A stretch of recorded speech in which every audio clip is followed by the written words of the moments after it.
Oi, gente! Boa noite! Como é bom chegar na quinta-feira para eu estar aqui com vocês num bate-papo gostoso, numa live gostosa e hoje uma entrevista muitíssimo importante, um bate-papo de cultura com um jovem escritor. Olha, um bate-papo maravilhoso. Por isso, vamos esperando aqui o pessoal entrar e vocês vão convidando. Tem um aviãozinho aqui, vai convidando. Eu entrei aqui um minuto antes já para ir convidando o pessoal para entrar aqui nessa live importantíssima de muita cultura, de história do Brasil, da política no Brasil. Débora, boa noite. Fabiana, boa noite. Tereza Raquel, boa noite. Mande convite aí, gente. Mande convite para o pessoal vir assistir essa live, porque é realmente imperdível. É imperdível. Então, eu gostaria que muita gente... Érica Machado, seja bem-vinda. Lígia Alcântara, seja bem-vinda. Karen... olha, é imperdível essa live, portanto, vocês ainda têm tempo de mandar o aviãozinho e convidar todos para assistirem essa live. E enquanto o Lucas não entra, deixa eu dar um recado aqui da Capricho Calçados, que nesse sábado tem preview da moda primavera-verão de calçados. É isso mesmo, Capricho Calçados com preview da moda primavera-verão nesse sábado, das 9 às 14 horas, com calçados maravilhosos. E você pode conferir também no Instagram da Capricho Leme, e vocês vão amar as sugestões de Capricho Calçados. Beijo para o pessoal da Capricho Calçados, beijo para Sansara Boutique, com lindas roupas chegando, coleção primavera-verão, e beijo para Darós Eletricidade, onde você encontra toda a parte elétrica da sua casa com lustres maravilhosos. Um beijo para Darós Eletricidade também. E a gente está aqui, muita gente entrando. Obrigada, Érica, saudade de você. Lucas já entrou, deixa já aceitar o Lucas aqui. Érica, você vai amar esta live de hoje com o Lucas Berlanza, sensacional. Quem não estiver aqui vai perder. Vamos aguardar então o Lucas pedir para entrar, fazer a solicitação para a gente começar aqui um bate-papo que me traz... O assunto que eu vou falar com o Lucas me traz muita saudade de quando eu era criança, e eu vou contar já porque, Lucas, e já eu vou me saudade da minha infância. Alex Catarino, que estará com a gente na quinta-feira que vem. O som... Alô? Alô, o som tá muito alto. Tá alto? Tá com barulho gigante, Lucas. Só um minuto. Deixa eu baixar o meu aqui também.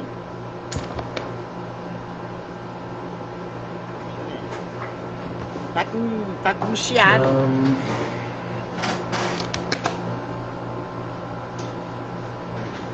Oi.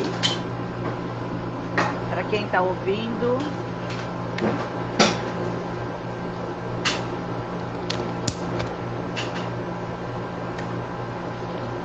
Tá melhor? Continua com um chiado bem grande, Lucas. Agora eu não tô te ouvindo. O Alex está falando que o microfone... Eu vou tirar tudo. Tá, então vamos... agora parou. Oi? Para. Agora eu tô te ouvindo bem, sem barulho nenhum. A gente tenta melhorar as coisas com os apetrechos, mas eles atrapalham tudo. Às vezes a gente pensa em ajudar e no fim atrapalha, né, Lucas? Pois é, eu tô percebendo isso. Mas agora está perfeito e nós estamos aqui ansiosos por essa live, eu principalmente. Mas antes eu quero agradecer a nossa amiga Lígia Alcântara.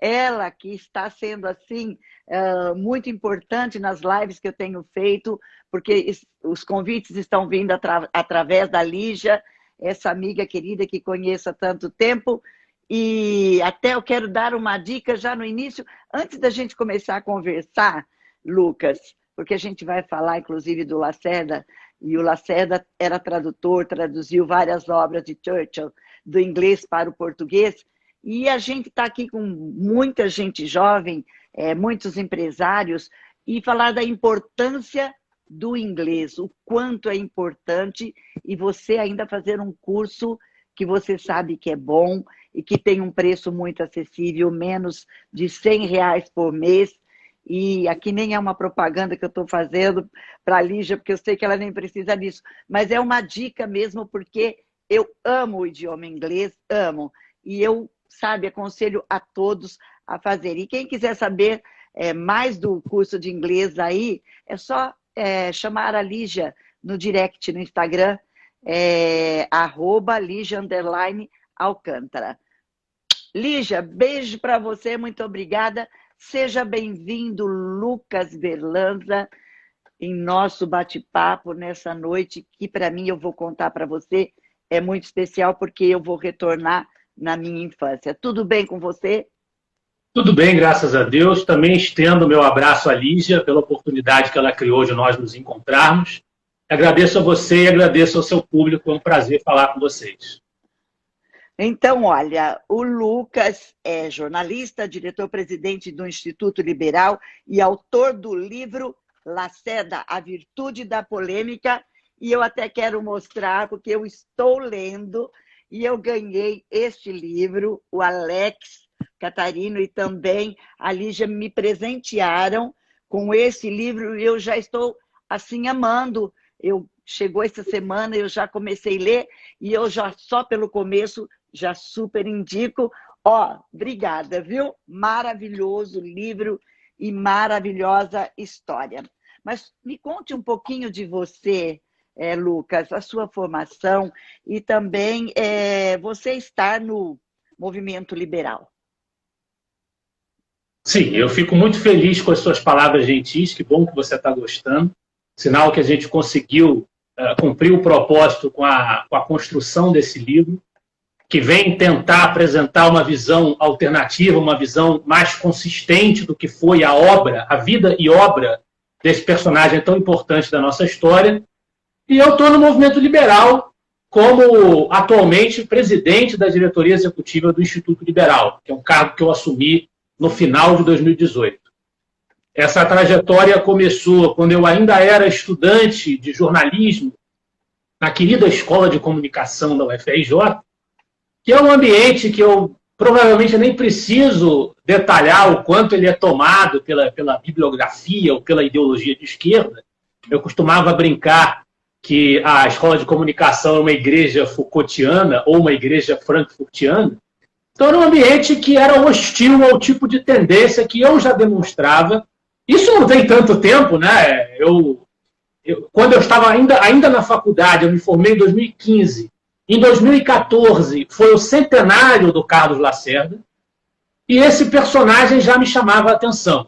Não só ele, como toda a bibliografia relacionada ao liberalismo e ao conservadorismo, já me chamavam a atenção através da internet. Isso é uma diferença da minha trajetória, porque a maioria das pessoas que hoje integram isso que a gente chama de movimento liberal ou de ecossistema pró-liberdade, se você pegar em geral, principalmente nas juventudes, são jovens estudantes de economia ou estudantes de direito que tiveram a sua atenção despertada, muito provavelmente por algum movimento, alguma organização estudantil, e acabam sendo integrantes de um EPL, de um SFL, são organizações estudantis que divulgam o liberalismo, que fazem um trabalho muito importante no ambiente universitário junto à juventude. Mas não foi meu caso. Eu simplesmente tive a minha atenção despertada por artigos que eu li na internet e fui procurar diretamente livros. Os 2 primeiros livros em matéria de liberalismo e conservadorismo que eu li foram O Caminho da Servidão, do Hayek, que, aliás, está tendo uma nova edição lançada aí pelo Clube Ludovico, da LVM Editora, e as reflexões sobre a Revolução na França do Edmund Burke, que era um grande estadista irlandês, que foi crítico veemente da Revolução Francesa. Mas o meu maior interesse sempre foi, desde o começo, nas referências nacionais. Eu sempre quis saber mais sobre a nossa terra, sobre o que de bom foi produzido no Brasil, identificado com a nossa visão de mundo. E o Lacerda se destacou como um personagem que combateu tudo aquilo que, na minha modesta opinião, não prestava e continua não prestando. Então eu fui me informar mais sobre ele, fui ler mais sobre ele. E na faculdade de jornalismo, em sendo o Carlos Lacerda não apenas uma figura política de grande importância no Brasil, mas também uma figura jornalística, né? Ele foi um grande jornalista, ele foi editor de um jornal que, apesar de não ter sido o jornal mais vendido, com grandes números, era um jornal que impactava a opinião pública, que influenciava o rumo das discussões, influenciava diretamente o processo político. Além do que, evidentemente, pela sua habilidade como jornalista, ele era também convidado a aparecer nas rádios, na televisão, para falar, e falava contra o governo Vargas. Especificamente ali, ele era chamado pela família Marinho, pelo Assis Chateaubriand. Então, ele foi uma figura que se destacou muito no ramo jornalístico. E eu tive a ideia de, na conclusão do trabalho de conclusão de uma disciplina na faculdade, escrever sobre a visão do Lacerda a respeito do jornalismo e da imprensa. Minha professora era de esquerda, mas isso existe, tá? Ela era de esquerda, mas ela era tolerante. Então, ela gostou da ideia do artigo.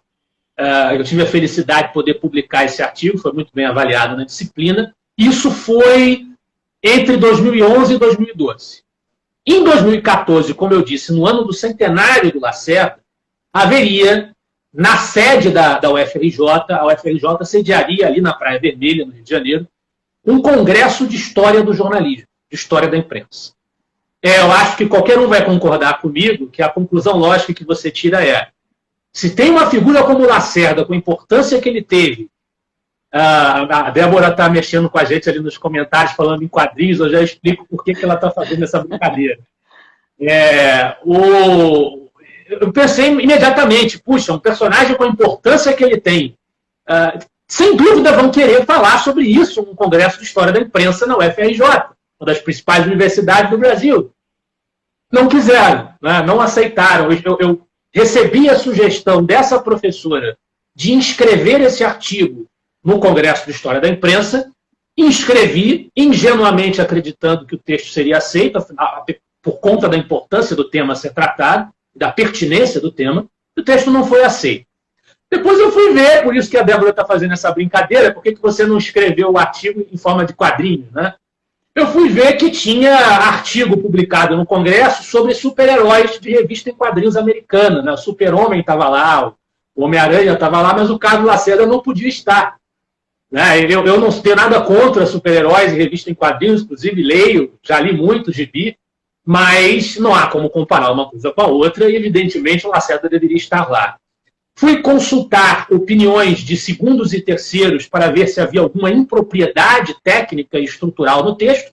Ninguém disse que havia, todos disseram que o texto estava no figurino para ser publicado num congresso como aquele. Então eu decidi que, sendo o ano do centenário do Lacerda, eu não poderia deixar de publicar aquele texto e tentar, de qualquer maneira, encontrar um lugar onde ele pudesse ser encaixado. E eu encontrei, por fortuna do destino, encontrei o Instituto Liberal, que na época abria espaço para novos colunistas, novos articulistas se expressarem, continua abrindo, continua fazendo isso. E eu consegui, através do assessor de imprensa na época e editor na época do site, consegui a publicação desse artigo dividido em partes, que é um artigo acadêmico, 15 páginas, e o IEL geralmente publica artigos menores, né, artigos de opinião, análise, como uma coluna de jornal publica. Então, com a extensão, ele foi dividido, mas eu consegui publicar.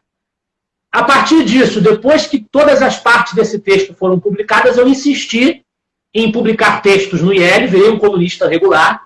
Em 2015, eu me tornei, ainda como estagiário, porque ainda não tinha me formado, eu me tornei editor do site, assessor de imprensa, substituí a pessoa que me colocou lá, né? E nos anos seguintes continuei sendo colunista do IEL, lancei 2 livros, o Guia Bibliográfico da Nova Direita, pela Resistência Cultural, e o Lacerda, a Virtude da Polêmica, pela LVM. Conheci muita gente, excursionei pelo país, eu que só tinha feito em 2012 uma visita a Minas Gerais, era o único lugar fora do estado do Rio de Janeiro que eu tinha visto, e eu fui de ônibus, ou seja, eu nunca tinha viajado nem de avião. Aí eu comecei a conhecer muita gente, excursionar pelo país, participar de vários eventos liberais, e em 2018 fui convidado para assumir a diretoria do Instituto, que me abriu as portas. Que história, que maravilha. Mas antes da gente começar a falar do Lacerda, que é, né, o seu livro Lacerda, A Virtude da Polêmica, eu falei que queria contar uma história. Por quê, Lucas? Você é muito jovem. Quantos anos você tem? Bom, amanhã eu faço 28. Ah, parabéns, parabéns, muitas felicidades já antecipado. Mas é claro que mulher não gosta muito de falar a idade, né? Mas eu lá, quando criança, tinha meus 8, 9 anos, eu já gostava de política naquela época. E eu lembro muito bem do meu pai ficar ouvindo a Hora do Brasil, ou era um outro nome na época, eu não lembro. E ele e o vizinho, porque era rádio, não tinha TV, não tinha nada, falando do Lacerda. Eles falavam muito do Lacerda, do Getúlio Vargas, do Juscelino Kubitschek, depois do Jânio Quadros, do Adhemar de Barros. Eu cresci ouvindo falar de todos esses políticos. E eu já tinha minha opinião também, porque a gente sempre vai para o lado do que o pai está falando, porque acredita naquilo que está falando. E eu lembro deles comentarem muito do Lacerda, por ser uma pessoa decente, uma pessoa de direita, até ele não falava direita ou esquerda, o Lacerda, né? Ele falava que era um caminho, que era o caminho da democracia, o caminho da justiça, da honestidade, da ética. Ele pautou muito o trabalho dele no que a gente hoje cobra muito e quer muito dos políticos. Mas no livro eu estava lendo, Lucas, que no início, quando ele era jovem, ele também era rebelde, ele era de esquerda. Ele foi comunista. A família dele tinha uma formação de esquerda, o pai era um socialista utópico, foi um grande tribuno da República Velha, participou da Revolução de 30, que rompeu com a República Oligárquica, mas ele era de esquerda, e os tios dele eram comunistas. Então Lacerda acabou seguindo esse caminho, ele virou um orador do movimento comunista, da Aliança Libertadora, na época que congregava as forças de esquerda, apesar de nunca ter sido formalmente filiado ao partido. Mas ele era comunista. Tão comunista que os primeiros trabalhos dele, inclusive, por exemplo, o trabalho que ele escreveu sobre o Quilombo Manuel Congo, eles refletem a ideologia da extrema-esquerda, a ideologia marxista que o Lacerda abraçava na época, e ele chegou a pichar uma estátua.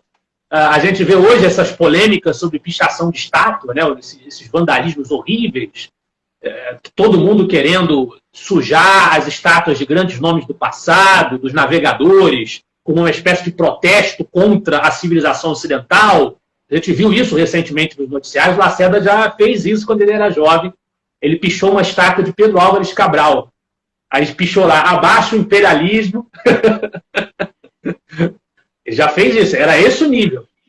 Então, e aí agora eu quero perguntar a você, como jovem, e a gente está vendo que os jovens estão bastante rebeldes, estão, né, sendo educados nas universidades para se tornarem da esquerda, para serem radicais. Então, o que você atribui isso, comparando lá com o Lacerda, como jovem ser de esquerda, ser comunista, e hoje? A sua comparação disso? Na época, você estava no começo ainda da experiência soviética, né? Então a gente pode dar um relativo desconto para os comunistas daquela época, porque eles não tinham ainda todo o contato direto com a experiência que aquele regime estava se tornando, estava assumindo no Extremo Oriente. Hoje a gente já tem internet, a gente tem informação a rodo, então não há condições da gente passar a mão na cabeça de quem elogia Mao Tse Tung, como fez, por exemplo, Paulo Freire, que é referência da intelectualidade, da pedagogia brasileira, o Paulo Freire achava que Mao Tse Tung era uma grande figura. Ele teceu loas a Mao Tse Tung, foi um revolucionário que enxergou longe, né, o maior tirano mais assassino da história, que em termos números brutos, né, matou mais gente. Então hoje a gente tem muito menos desculpa para isso, mas é verdade, e eu posso afirmar por experiência própria, eu não posso dizer que em todas as unidades de ensino a intensidade desse fenômeno seja a mesma. A gente tem relatos diferentes, inclusive de amigos liberais e conservadores, de locais onde a gente vislumbra a esperança, né? A gente vislumbra uma maior diversidade de pensamento. Mas a minha experiência, eu posso citar aqui, tem uma disciplina na Escola de Comunicação da UFRJ, que em teoria seria uma disciplina sobre teoria da comunicação, teoria do jornalismo, e todas as aulas são sobre a teoria da hegemonia de Antônio Gramsci, que era um marxista italiano que fez um encaminhamento do pensamento marxista numa direção mais cultural, valorizando a dominação da esfera da cultura e da expressão do imaginário, o que foi seguido pelas esquerdas brasileiras, principalmente ali no final do regime militar e após o regime militar, que gera, em parte, o cenário que nós temos hoje. Também havia uma disciplina de economia na Escola de Comunicação, e essa eu fiz, eu cursei, e que se estudava a história do PT. Era literalmente a história do PT. Você não estudava economia. Ninguém saiu daquela disciplina sabendo rudimentos de economia. Saíram sabendo a história do PT.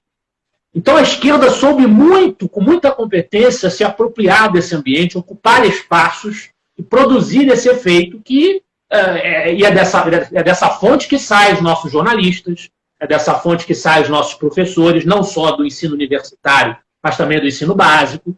Então, assim que o problema assumiu essas proporções. Daí a importância de nós nos organizarmos, ocuparmos também os espaços que nós fomos capazes de ocupar, e um desses espaços é o mercado editorial, por isso está aí saindo esse meu livro, saiu ano passado sobre o Lacerda, tentando afrontar a narrativa que eles estão contando nos espaços de ensino e oferecer uma resistência a esse estado de coisas. É nosso papel, é nossa missão, eu diria, no cenário contemporâneo. Ô Lucas, Lacerda foi jornalista, você é jornalista. Como Lacerda veria hoje o jornalismo na situação em que a gente está vivenciando, né, nesta pandemia? O que você me diz? Lacerda já fazia muitas críticas ao jornalismo na sua época. Ele era uma figura que, ao mesmo tempo, ele preservava a força da opinião nos editoriais, que era uma característica dos jornais mais antigos, inclusive os jornais do Império e do começo da República. Ele preservava isso, a força do editorial, ele considerava isso muito importante e exercia isso com muita importância, mas ele também achava de grande relevância implementar técnicas no jornalismo, né? Saber separar o que é um editorial do que é uma matéria, ter honestidade intelectual na produção de uma matéria jornalística. E ele dizia que o jornal, apesar de sustentar a liberdade, é preciso que as vozes que se expressam e que impulsionam o debate público através da imprensa ataquem o que está errado, sobretudo aquelas ideologias que se aproveitam da liberdade que a imprensa oferece para atacar a própria liberdade em si mesma, como era o caso dos comunistas e continua sendo o caso das extremas esquerdas, que hoje se jactam de defender as liberdades, elas ousam fazer isso, ousam dizer isso, mas na prática defendem exclusão de contas em rede social, defendem censura sob o pretexto de estar combatendo fake news.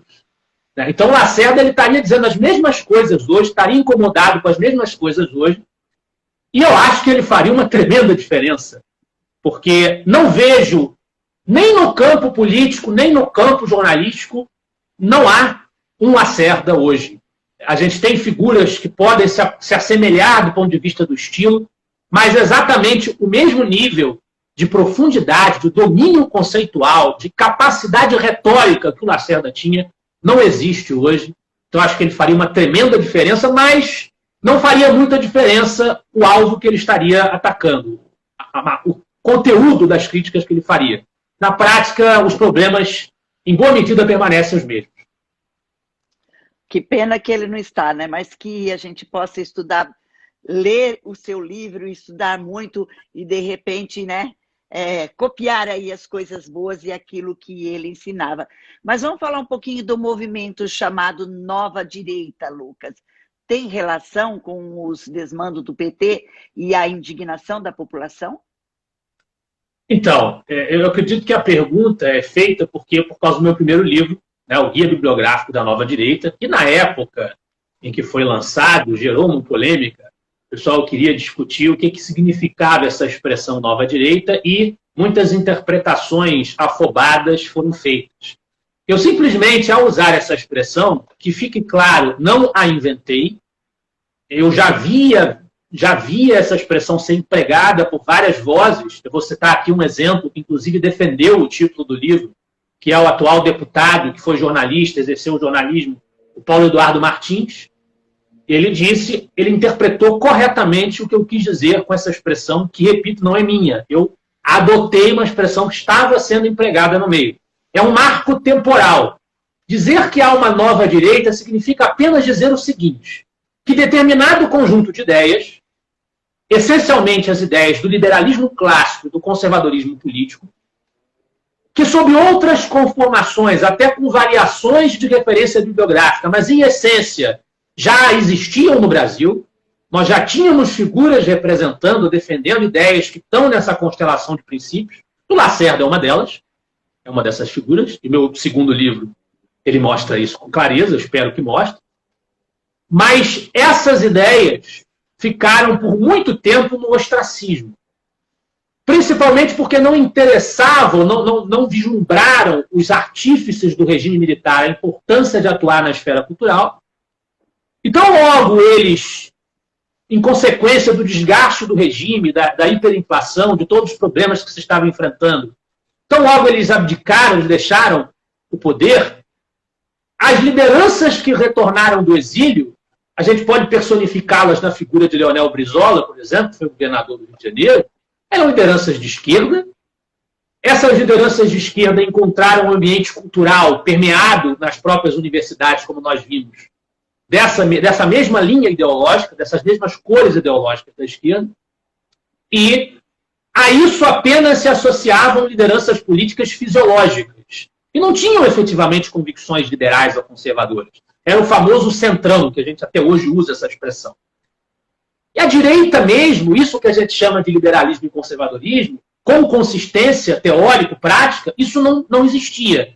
Havia algumas figuras que não conseguiam formar um movimento em torno delas, elas até, a gente tem que fazer justiça, elas tiveram o seu significado, tiveram a sua influência, a exemplo do Roberto Campos, que também foi um dos frequentadores dos círculos do Instituto Liberal e militou pelo liberalismo clássico no parlamento brasileiro, mas não havia naquela atmosfera da nova república que surgia, não havia um movimento conservador e liberal com consistência.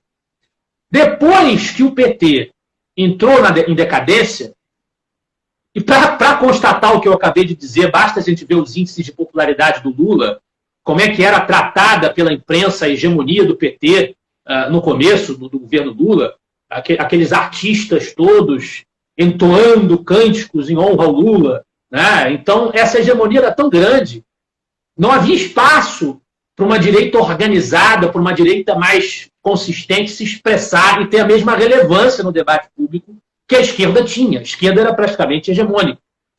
Então, alguns contrapúblicos, essa é uma expressão usada pela cientista política Camila Rocha, que é minha amiga, e que fez uma pesquisa sobre a nova direita, alguns contrapúblicos se formaram, e por contrapúblico eu quero dizer o seguinte, pessoas que estavam insatisfeitas com esse cenário começaram a se juntar, principalmente na internet, na época ainda no Orkut. Eu não peguei esse tempo, quer dizer, eu cheguei a usar o Orkut, mas eu não frequentava essas comunidades iniciais da nova direita no Orkut.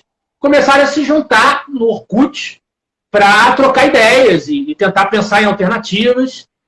Ao longo do tempo, instituições foram fundadas, além do IEL, que existe desde 1983, como o Instituto Mises Brasil, o Instituto Milênio. A gente tem que citar aqui o programa do Olavo de Carvalho no YouTube, o True Outspeak, que também chamou a atenção de muita gente para essa bibliografia liberal e conservadora. Isso foi tomando grande proporção e surgiu um momento na nossa história, é sempre bom frisar isso, é um momento, a gente não tem uma deliberação central, não existe o Comintern na nova direita, não é uma escola filosófica unívoca trabalhando em torno de uma única pauta, em torno de uma única pessoa, de uma única instituição. Pessoas com essas ideias, atraídas pela possibilidade de uma alternativa doutrinária, uma alternativa em termos de princípios, as ideias que orientavam o PT, que orientavam a extrema-esquerda que governava o estado de coisas, esse movimento começou a surgir, esse fenômeno começou a surgir, essa é a melhor palavra, eu diria, é um fenômeno justamente para demarcar que não há essa orientação central, que passou a orbitar essa bibliografia diferenciada. Que bibliografia seria essa? A bibliografia conservadora de um Burke, de um Kirk, de um Russell Kirk, a bibliografia liberal de uma escola austríaca de economia, de um Friedrich Hayek, de um Ludwig von Mises, a ponto de a gente passar a ver o nome de um economista como Mises exposto em manifestações de rua, uma coisa que até poucas décadas atrás seria considerada incogitável. Aqueles que conheciam Mises eram uma minoria estupidamente minoritária no pensamento brasileiro. Eu citaria aqui o professor Eugênio Goudin, que desde meados do século XX, ele é o patrão da economia brasileira, a economia da UFRJ. Ele conhecia os economistas da escola austríaca, mas é uma minoria, como eu disse, redundantemente, estupidamente minoritária, né? Isso mudou. E é por isso que eu falo em nova direita. Não é que a gente esteja inventando a roda. Não é que a gente esteja inventando uma nova corrente de pensamento. É que existe um fato social diferente, um momento específico na história das ideias políticas no Brasil, e que uma bibliografia que estava afastada do centro do debate está agora no centro do debate. E uma parte dessa bibliografia nunca foi realmente influente no pensamento econômico-político brasileiro. A escola austríaca, por exemplo, o professor Goudin lia Hayek, Mises, mas é uma figura, é um indivíduo, e um círculo muito restrito, muito diminuto. Agora a gente tem, como eu acabei de dizer, manifestação de rua com o nome dessas pessoas aparecendo nas faixas e nos panfletos. A gente tem, nas pesquisas do Google, na internet, o nome de um Mises até sendo mais acessado que o nome de um Keynes, que representava a ortodoxia do pensamento econômico ali na metade do século XX. Então é por isso que eu falo em nova direita. Isso que eu quero dizer com nova direita. Repito, não é a invenção da roda.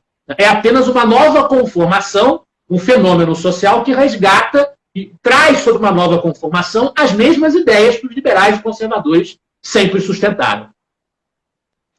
Ô Lucas, nossa, eu fico ouvindo, é muito aprendizado, é muita informação que você passa. E aí eu fico pensando, por que tanta gente, eu não sei, pelo menos desde que eu acompanho política e que eu nunca estive tão ligada como agora, esse ano principalmente. E por que as pessoas são tão contra o conservadorismo? Por que essa rejeição? Por quê? O que acontece? Bom, em primeiro lugar, as polissemias que a gente experimenta no debate público são muito grandes. Então, a palavra conservadorismo ficou associada à ideia básica e rasteira de apego ao status quo. Se a gente fosse raciocinar dessa forma, que eu nem chamaria isso de raciocínio, né? A gente estaria defendendo o PT, porque o PT era o status quo. Então, não é, quando a gente fala em conservadorismo, a gente está se referindo a uma tradição filosófica e política e não a simplesmente respeitar ou defender o estado de coisas da contemporaneidade. Porque, senão, um conservador na Alemanha nazista seria um defensor de Hitler, um conservador na União Soviética seria um defensor da União Soviética. Não é isso, é uma tradição filosófica ocidental que defende o respeito ao gradualismo das transformações, o respeito às referências culturais da civilização, as referências clássicas que engendram a nossa civilização, o direito romano, a filosofia grega, a moral cristã. É a isso que a gente está se referindo quando a gente fala de conservadorismo. Ele está se referindo à atitude de um Edmund Burke, no Reino Unido, de resistência a uma política essencialmente abstrata que foi empregada pelos revolucionários franceses, pretendendo revolver toda a ordem social, todas as instituições, em nome de um esquema concebido em gabinete. Um mundo ideal, racionalista, concebido em gabinete. O conservadorismo reage a isso. Inclusive, o meu amigo Catarino, que estava, não sei se ele continua assistindo aí a nossa live, ele escreveu com muito brilhantismo, como é de praxe no Alex, nesse livro Evolução Histórica do Liberalismo, outro lançamento da LVM que eu recomendo vivamente. Ele escreveu como o conservadorismo político no Brasil, do Império, o partido dos chamados Saquaremas, figuras da estirpe de um Visconde de Uruguai, de um Bernardo Pereira de Vasconcelos, e o conservadorismo britânico e americano são uma vertente, constituem uma vertente antirrevolucionária, anti-abstratista do liberalismo. Que as duas coisas não são antitéticas, essencialmente, como muitas vezes o debate público barateando, se é que a gente pode chamar isso de debate, apresenta. Então essas ideias ficaram muito confundidas, muito deformadas, no nosso pseudo-debate, por conta daquilo que a gente falou, da hegemonia ideológica, por conta da deficiência do nosso ensino, né, que ainda é muito, muito grande, muito significativo, os índices mostram isso. Uma série de fatores faz com que os conceitos não sejam bem absorvidos e bem compreendidos. Isso leva às distorções com que a gente vem lidando. Mas isso está mudando. Isso está mudando graças ao trabalho de quem abre portas para que essas ideias diferentes sejam apresentadas com fidelidade, com a consistência que merecem. E você está entre essas pessoas agora, aí abrindo essas portas para novas vozes se expressarem. A gente fica muito agradecido e feliz com isso. Nossa, eu adoro e eu quero mais mesmo é abrir a mente das pessoas e dos jovens. Sou muito preocupada com eles, porque o futuro a eles pertencem, né? E até disseram aqui que passamos 40 anos sem estudar filosofia. Então é realmente por ignorância. E você falou da educação, a nossa educação realmente é precária e está mudando, mas como mudar isso rapidamente com esse ensino e com as universidades nos mandos e desmandos ainda do socialismo, do PT e de tudo mais, Lucas? Como mudar isso rapidamente para que as pessoas entendam, para que as pessoas desvendem os olhos, né? O Alex está dizendo que ainda está aqui. Tá certo, Alex. Ai, Alex. Então, ele ouviu os elogios que fiz a ele. Bom, eu gostaria de ter essa resposta. Todos eu acho que todo mundo gostaria de ter essa resposta. Infelizmente, receita de bolo não existe. A única receita que existe é a insistência, é a perseverança. E como dizia o UDN, inspirando-se na máxima de Patrick Henry, o preço da liberdade é a eterna vigilância. É vigiar sempre, é insistir sempre, é lutar sempre, não desistir. Porque, como eu sempre digo, acho que a primeira vez que eu disse isso foi quando eu participei da Semana da Liberdade, um evento extraordinário no Ceará. Aliás, é bom ressaltar a pujança do movimento liberal nordestino. É uma coisa incrível. Eu estive lá palestrando sobre o liberalismo brasileiro, a história do liberalismo brasileiro, uma palestra bem breve, bem curta, mas eu tive tempo de mencionar que nós temos os seguintes cenários, né? A gente pode conseguir algumas mudanças com a nossa insistência, com o nosso trabalho. Como diz o Hélio Beltrão, um trabalho que se dá em várias frentes. Tem os ativistas, tem os escritores, tem os professores, tem os jornalistas. A gente pode conseguir alguma coisa, a gente pode conseguir bastante coisa, ou a gente pode fracassar retumbantemente. Difícil imaginar hoje que a gente não consiga nada, mas a gente pode fracassar bastante. Nessa pior das hipóteses, pelo menos a gente vai estar na história junto de outras grandes figuras da nossa tradição nacional que não desistiram, que seguiram lutando mesmo contra todas as adversidades. A exemplo do nosso Roberto Campos, que foi citado aí nos comentários, do Lacerda, Joaquim Nabuco, José Bonifácio, figuras que experimentaram grandes frustrações, todas elas.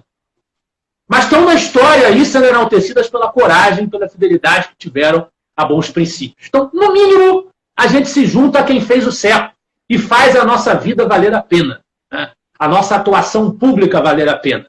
Mas eu tenho esperança que com a nossa insistência, com o nosso trabalho, com as sementes que estão sendo plantadas, as consequências hão de ser positivas. O preço da liberdade é a eterna vigilância. E é isso que a gente tem que realmente focar e passar para os filhos. Aí também eu atribuo a responsabilidade às famílias, aos pais, porque eu acredito que você não tenha despertado o interesse só pela história, pela filosofia, pela leitura, quando começou a estudar. Isso já veio da sua casa, da sua família. O que você acha do papel da família na vida da juventude nesse momento que vivemos, Lucas? Carlos Lacerda também já dizia a importância, esse era um ideário na linha editorial da Tribuna da Imprensa, a importância de proteger as instituições e esferas intermediárias da sociedade. E como dizia também o Edmund Burke, a sua paixão, a sua devoção, o seu respeito pela pátria, pela comunidade política como um todo, ele começa pelo seu respeito, pelo seu estado, pelo seu bairro, pela sua rua, pelo seu clube, pela sua igreja, pela sua instituição religiosa, qualquer que seja, pela sua família. A família é de onde parte tudo. É a nossa pequena pátria, vamos dizer assim, é a nossa família. São pessoas a quem nós estamos ligados pelo sangue ou pelas relações mais diretas, pela vida toda, pelas nossas condições de nascimento, e onde a gente tem uma experiência primordial de formação do nosso caráter, de edificação do nosso caráter, né, de acesso aos conceitos que a civilização oferece através dessas pessoas. Então, é a instituição intermediária por excelência, é a família, é a unidade fundamental. Então, sem dúvida, o Lacerda estaria fazendo eco a essa preocupação, e quem melhor para proteger, para orientar as pessoas do que pais bem informados, pais que se dedicam a estudar devidamente, a se preparar para o arsenal de deformações a que os filhos serão expostos. Inclusive, estão dizendo aqui, NN Reis, eu não sei o nome dela. Nossos valores são formados principalmente por nossa família. Eu acredito muito, e hoje quando a gente vê... a Mariana, esqueci agora. É Marina ou Mariana? Ela tem comentado aqui... Minha amiga nossa também. Ela era do IEL. Eu esqueci o nome dessa Marina. E, então ela está dizendo... Marina. A família ensina, a escola e a igreja reforçam. Então, é bem por aí. Mas também hoje a gente está vendo, né, na família as crianças assistindo o Felipe Neto. E vendo tantas outras coisas quando deveriam... Felipe Neto, que é uma figura que fala, novamente, é essa esquerda se dizendo defensora das liberdades, né? Mas Felipe Neto, não muito tempo atrás, ele pregou que se atacasse qualquer artista, olha só, não é um artista que defende ideias de direita, não. Ele não disse isso. Ele disse que denunciassem, boicotassem, atacassem os artistas que não se manifestassem politicamente. Olha só, que amante da liberdade é esse? Isso, quando ele falou isso, para mim, qualquer respeito que eu pudesse ter por ele foi por água abaixo. Porque não é possível o sujeito exigir que um artista, o ofício dele não é se manifestar politicamente. Kevin Spacey já disse que a opinião de um artista sobre política não importa, né? Então, assim, caramba, ele querer forçar o artista a se manifestar, ele não tem obrigação de fazer isso. A obrigação dele com o seu público é fazer a sua arte, cantar suas músicas, pintar seus quadros. Ele querer politizar a arte dessa forma, forçosamente, isso para mim demonstrou que ele não tem nenhum amor pela liberdade. Com certeza, nenhuma. Alex está dizendo aqui, ó, a formação da próxima geração é um grande desafio para os pais e avós. E eu sei porque eu sou avó. E eu, vejo a importância dos avós estarem ali juntos e cobrando realmente dos pais. Porque hoje os pais trabalham muito, né, Lucas? E as crianças ficam à mercê realmente, né, de escolas. E dependendo da escola, se não for aquela que deveria ser... Então, já desde muito pequeno, a criança já cresce com um direcionamento para lado errado, né? Então, é uma grande missão, Alex, eu concordo com você, de pais e de avós na formação. E a gente vai tentando abrir, né? E você, o que você deixaria para os jovens, Lucas? O que você diria nesse momento para os jovens, para que a gente saia deste momento com maior crescimento, com maior abertura de mente para a situação e para análise e para julgamento, porque parece que tem muita gente perdida. Olha, eu também sou jovem, né? Então, mas você é um jovem à parte, vamos dizer assim, né? Olha aí os livros que você já escreveu, entendeu? O que eu diria é o que eu tenho dito a mim mesmo, né? É para respirar e ler, estudar, não incorrer na afobação. A discussão do momento, a discussão das questões do momento, ela tem a sua importância, evidentemente, a gente tem que estar vigiando, como eu disse, mas eu vejo muita pressa em falar, muita pressa em se expressar dos meus pares, né? E isso, vou ser franco contigo, não é só jovem, não. Tá? Não é só jovem, não. Eu acho que os conselhos, os bons conselhos, eles são universais. Eles são universais, servem para o jovem, servem para o idoso, servem para o adulto. Eu não tenho muito essa separação. Então, assim, eu vejo muita pressa, muita afobação, como disse a Marina ali, também muito desrespeito, a incapacidade de saber lidar com um debate pacífico entre ideias opostas. Né? Eu vejo muita pressa. Então, em vez de correr na pressa, em vez de correr na infantilidade, vamos mergulhar a cabeça no conteúdo, mergulhar de cara no conteúdo, estudar, se formar. É um conselho útil para todos nós.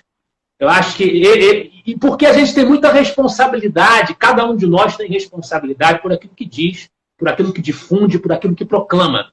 Quanto mais a gente estiver embasado para proclamar, quanto mais a gente estiver com a saúde mental para exercer esse debate com respeito, melhor para nós. Então, acho que esse é um momento tenso que nós estamos vivendo no mundo, é um momento de muitas incertezas, muitas disputas, muitas discussões. Vamos aproveitá-lo para estudar, né? Para com calma, com prudência, que é o valor essencial dos conservadores, é o valor essencial da política burquiana. Vamos estudar e nos aprofundar para construir projetos de longo prazo juntos, como nação, como país, como sociedade. Eu acho que isso que eu diria para as pessoas, porque é o que eu tenho dito para mim mesmo. A Marina está dizendo que é a impulsividade dos jovens que é um perigo, né? Então, acho que por isso que eu falo tanto do jovem e esqueço até dos mais idosos, que de repente tem muitos aí também que também não evoluíram. Mas tem aquela frase que tem várias pessoas a quem ela é atribuída, aquela frase de que o comunista, quem não é comunista na juventude não tem coração, e quem é comunista depois dos 30, 40 é porque não tem cérebro. Eu acho que tem muita gente que não tem cérebro, se for usar essa frase, mas ao mesmo tempo eu acho que é possível perfeitamente ser jovem, ter coração e não ser comunista. De preferência, eu escrevi um artigo uma vez no Instituto Liberal com esse título assim, começando parafraseando essa frase, essa famosa frase. Quem não foi comunista na juventude, reticências, começou bem.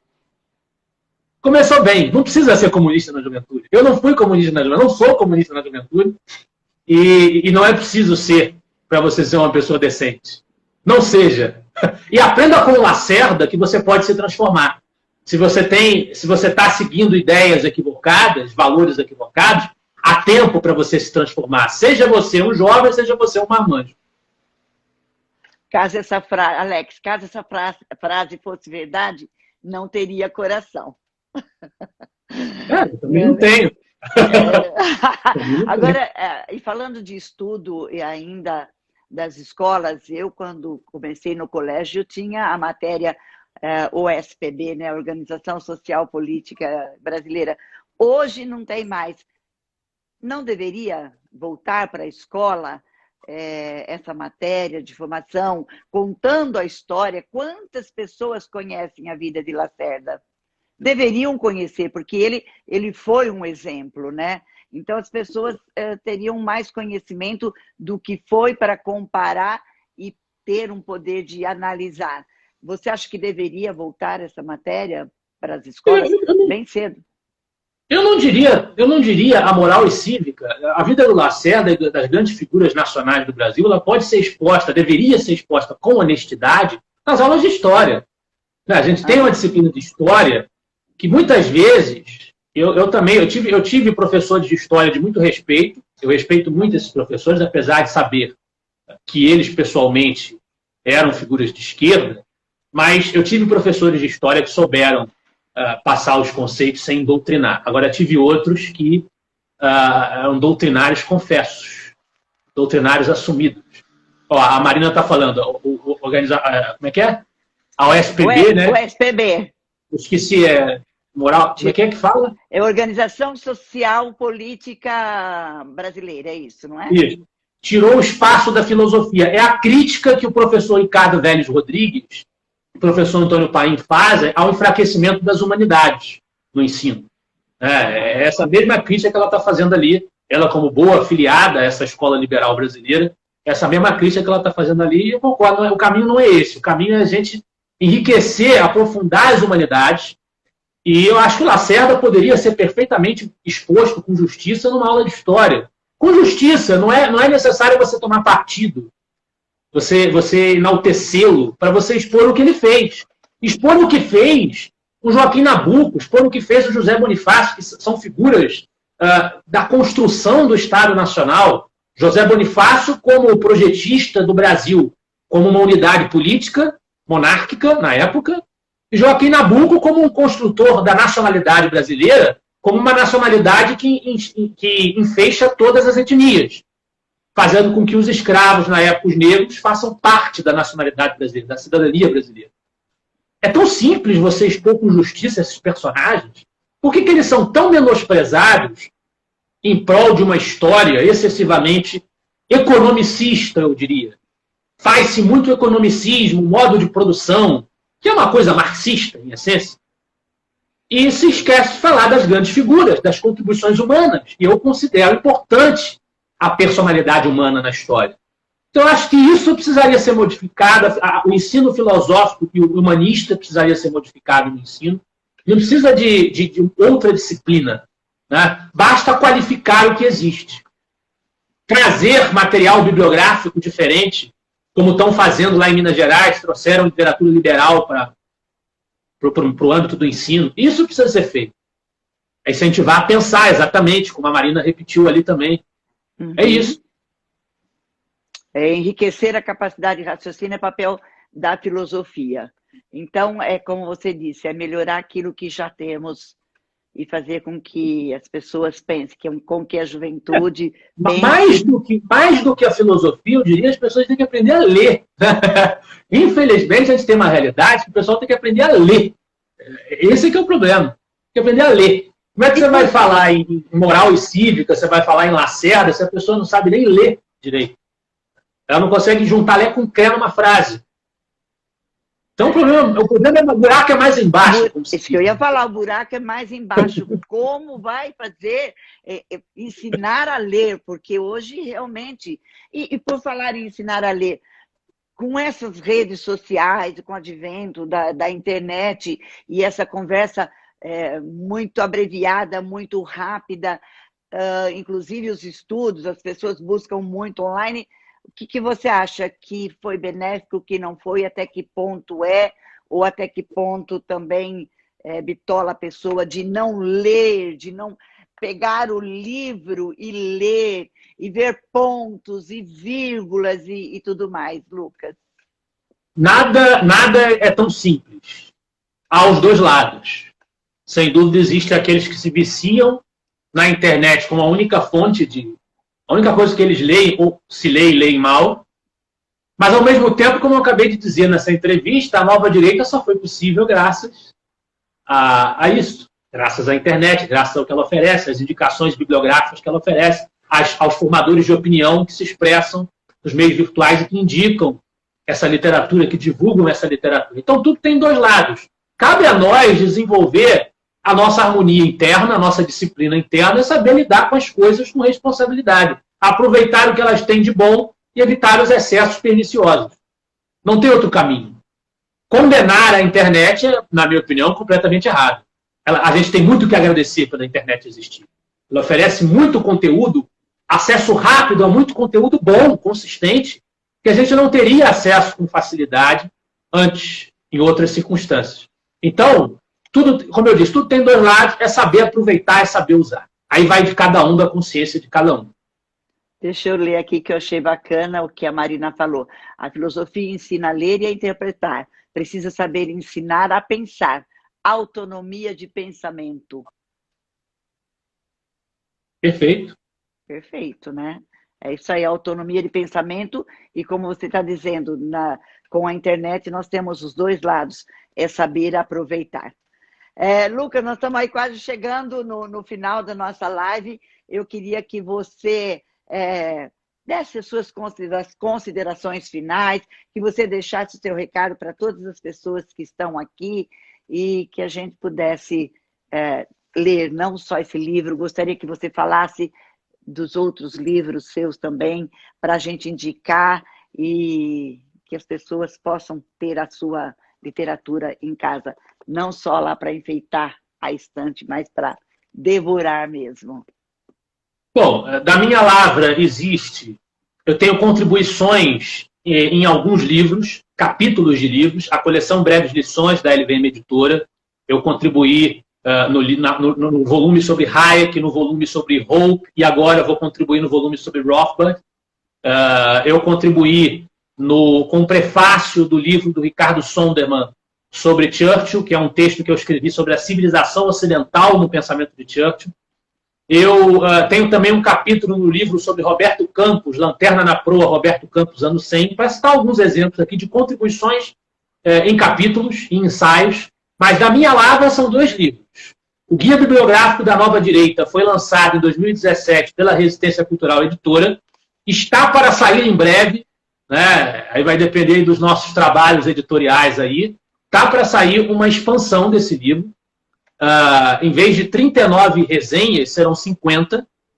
E o Lacerda, A Virtude da Polêmica, que foi lançado pela LVM em 2019, que é uma tentativa, uma biografia intelectual. É uma síntese organizada em tópicos de fácil acesso do pensamento do Lacerda. O que eu diria para as pessoas que nos assistem, a título de despedida, seria que, se pudessem me prestigiar, me honrar com a sua leitura, né, convido-os a adquirirem esse livro. O Guia Bibliográfico da Nova Direita, a versão atual, está fora do mercado, o impresso, mas a gente tem um e-book ainda disponível, depois virá a nova edição, se Deus quiser.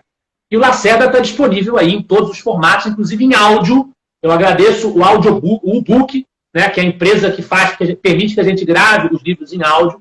Muita gente está aproveitando. Tem uma pessoa, um cego, que me agradeceu, disse: sou cego e estou ouvindo o livro, estou podendo ter acesso. Agradeço a você por ter gravado e agradecemos ao e-book por dar essa oportunidade para nós e para os autores da LVM de gravarem seus livros em áudio. Convido vocês a lerem, a estudarem, a se aprofundarem, se transformarem, se necessário, como o Lacerda fez. Nunca é tarde para isso. E se inspirarem na liderança que ele foi, com a consistência, com a qualidade, com a fidelidade de princípios e, principalmente, princípios que nem avançam as raias de uma iconoclastia revolucionária rebelde, de uma contracultura de 1968, como faz a esquerda New Left, nem um antiliberalismo tradicionalista reacionário, né, como também fazem alguns círculos até hoje. Um liberalismo conservador que associa o que há de melhor no pensamento político, no patrimônio do pensamento da humanidade. Obrigado a todos que nos assistiram. Muito obrigada, parabéns, Deus te abençoe. Obrigada a todas as pessoas que estiveram, obrigada, Lígia, obrigada, Alex, pelo meu presente, estar aqui comigo. E, um beijo grande para vocês, até quinta com o Alex Catarina aqui na live. Tchau, gente, obrigada. Vai ficar gravada no IGTV esta live, para quem quiser assistir depois, ficará gravada no IGTV. Um beijo grande para vocês, boa noite, tchau. Grande beijo, tchau, tchau. Beijo, tchau, tchau. Estamos indo.